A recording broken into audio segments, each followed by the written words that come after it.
Jama'a ku kalli wannan taƙaitaccen bidiyon, wato wakilan ƙasar Saudiyya ne suka halarci fara jana'izar shugaban juyin juya halin ƙasar Iran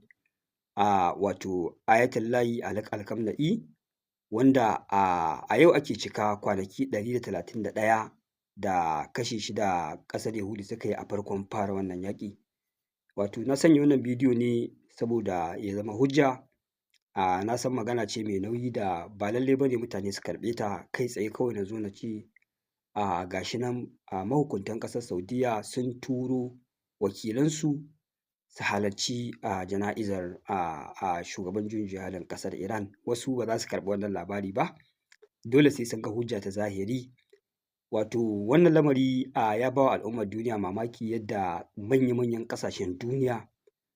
suka halarci wannan jana'iza kuma suke ma kan halartar ta. Wato wanda ya nuna gaskiyar zahiriyar abin da ke cikin zukatan mutane daban. Wasu sun kasa yin maganganu, wasu suna yi, wanda yake nuna yadda duniya take juya ma ƙasar Amurka da Yahudu baya, wanda hakan yake nuna cewa mafi akasarin abubuwan da suke yi ba a tare da su. Wasu kawai ba yadda suka iya ne saboda gudun sharrinsu ya sa suke jan bakinsu su yi shiru, wanda kuma suke da ƙarfin hali irin manyan ƙasashe ne da ko da sun yi magana babu abin da za a iya musu, kamar a ce irin ƙasar Rasha da China. Su ne kaɗai suke iya buɗe baki su yi magana a kan irin abubuwan da ƙasar Amurka da ƙasar Yahudu suke yi. Su suka aikata wannan abu, amma a ƙarshe yanzu ga shi za a yi jana'izar Ayatollahi Ali Khamenei. Manyan ƙasashen duniya irin su Rasha, irin su har Qatar sun turo wakilansu, manya-manyan ƙasashen duniya, Pakistan, ko'ina da ko'ina al'ummar ƙasashe sun turo wakilansu wannan jana'iza, wanda hakan ya nuna yadda mutane suke ɗaukan ɓangare, kuma suke nuna cewa suna tare fa da ƙasar Iran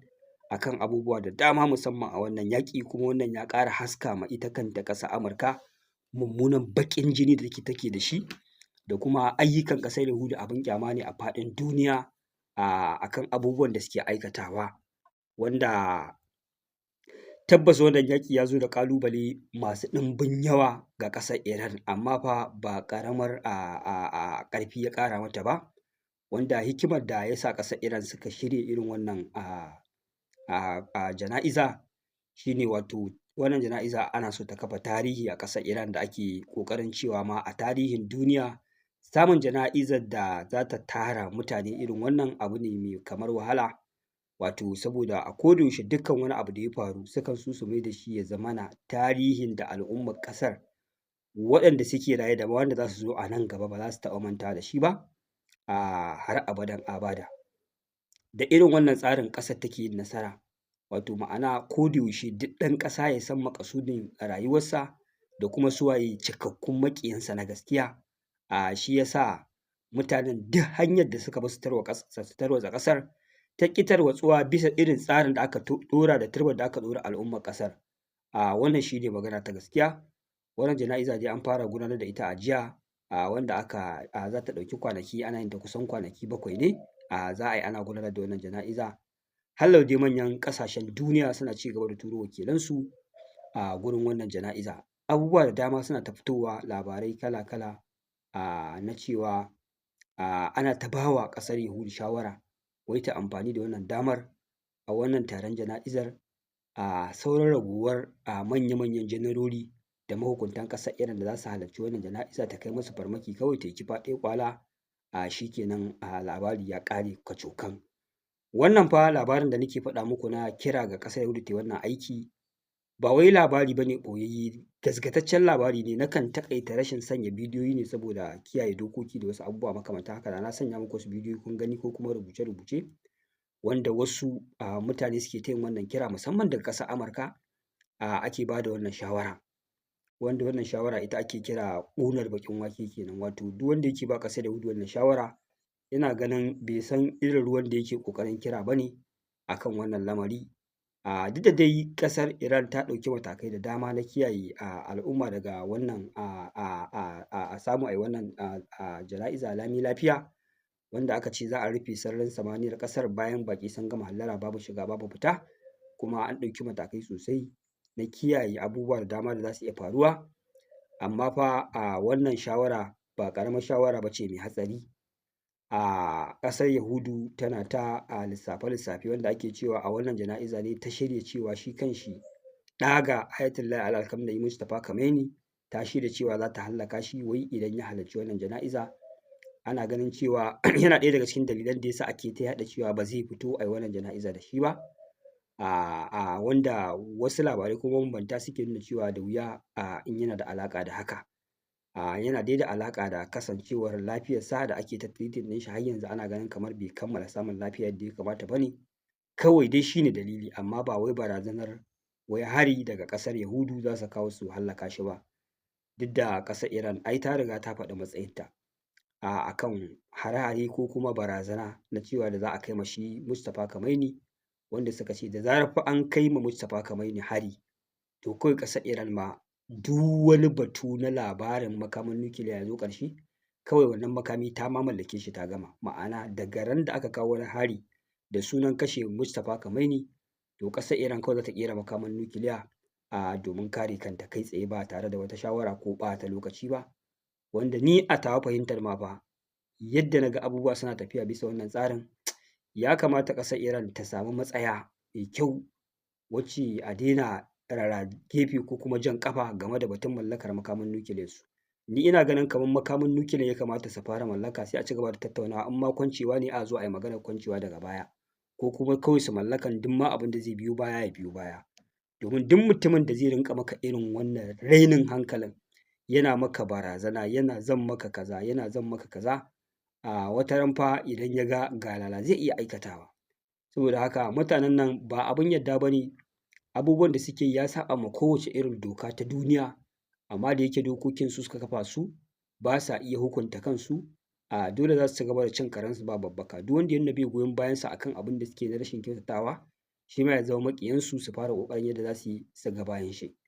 Saboda haka wannan jana'iza da ake shirin gudanarwa ko kuma ake kan gudanar da ita, ta ƙara bayyana ma duniya asalin abin da ke cikin zukatan al'umma daban, abubuwan da kuma yake faruwa a zahiri daban,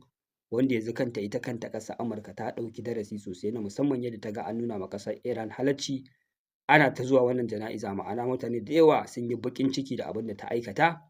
ba za ma ta girbi abin da ta shuka ba sai nan gaba kaɗan. A kwanaki a lokacin da ake ƙoƙarin yin sulhu, an ce ƙasar Yahudu ta yi yunƙurin kashe mutane ƙwaya biyu waɗanda kusan a yanzu dai idan ana maganar ƙasar Iran su ne manya-manyan jagororin da duk wasu abubuwa na diplomacy za ku ga suna involving, wato Muhammad Baƙir Galibaf da kuma Abbas Araghchi, wanda dukkan wata tattaunawa za ku ga su ne jagororin da suke wakiltar wannan tattaunawa, wanda aka ce ashe lokacin da ake tsaka da wannan tattaunawa, musamman lokacin da za a tattauna da Iran a ƙasar Pakistan, mutanen nan suna ta bi lungu da saƙo da hanya na makirci da za su samu su kashe waɗannan mutane guda biyu, waɗanda in suka hallaka su suna ganin haƙarsu ta cimma ruwa, sun lalata komai kenan, abin da suke so su cimmawa zai tabbata zai faru. Ma'ana ai ana tsaka da wannan yaƙi, su ba sa son ƙasar Amurka ta janye daga wannan yaƙi, sun fi son yadda suka riga suka yi nasarar janyo ta aka fara yaƙin da ita, to fa sai an kai ƙarshe da ita, kuma dole Amurka ko tana so ko ba ta so sai ta taimaka sun rugurguza ƙasar Iran sun kai ta ƙasa, kuma sun san su kaɗai ba za su iya yi ba. Sannan idan suka yi mamaya suka yi wata ɓarna, ƙasar Iran ba za ta amince cewa ba da haɗin bakin ƙasar Amurka aka yi wannan aiki ba. Wato shi yasa su kansu ashe ƙasar Amurka suka yi sauri suka samu suka tsallake rijiya da baya, suka sanar da ƙasar Iran, wanda aka ce an je ana tattaunawa a Pakistan da waɗannan muƙarraban ƙasar Iran ɗin guda biyu, ashe su suna nan sun shirya suna so su hallaka waɗannan jagorori na ƙasar Iran. A Pakistan ake tattaunawar, amma sai suka yi mamaya, sai suka shigo cikin sararin samaniyar ƙasar Iran a lokacin da jiragen ƙasar Pakistan na yaƙi suka yi escorting ɗin mahukuntan ƙasar Iran a kan hanya, babu tangarɗa, amma sun zo boda dab da dab suna jira waɗannan hukumomi, waɗannan jagorori na ƙasar Iran suna dira cikin ƙasar Iran su yi mamaya, su farmake su da jiragen yaƙi su hallaka su, wanda za a ce ai Amurka ce ta shirya, domin Amurka ce ta gayyace su suka je ƙasar Pakistan aka yi wannan tattaunawa, a kan hanyar dawowa suka yi plotting tare da ƙasar Yahudu suka hallaka su, wanda ita kuma ƙasar Amurka ta fahimci cewa idan fa haka ta faru, dama ita kanta neman hanya take da za ta tsere daga wannan yaƙi, shi yasa ma ake tattaunawar ta rasa. An ji yadda suka farraƙa suka samu matsala saɓani tsakanin ƙasar Yahudu da ƙasar Amurka a kan kawo ƙarshen wannan yaƙi. Ƙasar Yahudu tana ta tutsu, ƙasar Amurka ita dai tana ci gaba da bin hanyoyin da za ta samu dai a ce yaƙi ya dakata. Musamman yadda ƙasar Iran ta datse Strait of Hormuz, abubuwa suka yi tsada, aka yi ta ƙorafi, farashin mai ya tashi a cikin ƙasar Amurka matuƙar tashi da dai sauran abubuwa makamantan haka. Wanda aka ce ƙasar Amurka ce ma fa wai da kanta ta sanar da ƙasar Iran wannan labari cewa fa ga abin da ake shiryawa. Saboda haka lallai ƙasar Iran ta yi sauri ta ɗauki mataki na saukar gaggawa ga waɗannan maƙarabai nata domin tsira daga wannan shiri da ƙasar Yahudu ta yi na ƙarƙashin ƙasa. Wanda wannan labari ya tabbata, ga shi nan manya-manyan gidajen jaridu sun buga shi a faɗin duniya, duk da ƙasar Yahudu ta fito tana nema ta ƙaryata wannan magana,